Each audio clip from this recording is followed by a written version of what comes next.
You speak to me. Okay, Mariam, we're here at the Birmingham Count. How's it looking for Labour, your party?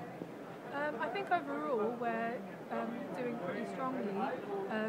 Obviously, I represent the Washwood Heath ward, and it's one of the safest seats in the city, so we're absolutely fine.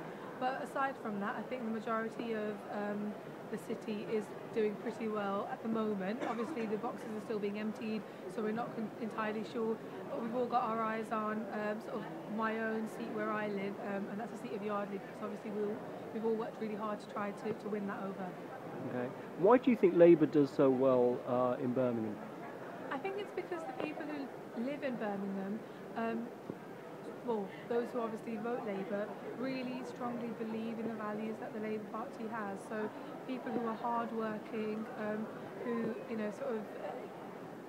who live in inner city wards, and things that affect them are the sort of things that the Labour Party stands for. So one of the key issues, for example, in my ward has been around things like the NHS and things about education, and for me, I think it's the policies that stands out for these particular people. It means that they sort of generally vote Labour, and also I think that because we've had a strong sort of Labour hold in a lot of the seats in the city, it's meant that because of the hard work that obviously the councillors and the MPs have done, it means that support still remains and in some places increases and grows.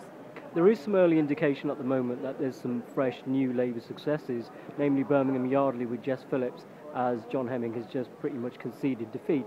How do you feel about that? Absolutely ecstatic. Jess is a personal friend of mine.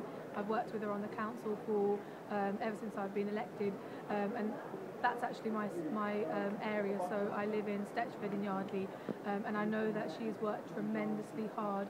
And obviously nothing sort of set in stone, and it hasn't been completely announced or anything. But from the sampling, it seems like we may have won Yardley, and I'm extremely happy. I think it's probably one of the most exciting pieces of news for everybody, well, for everybody from the Labour Party in the hall tonight. Mariam Khan, thank you very much.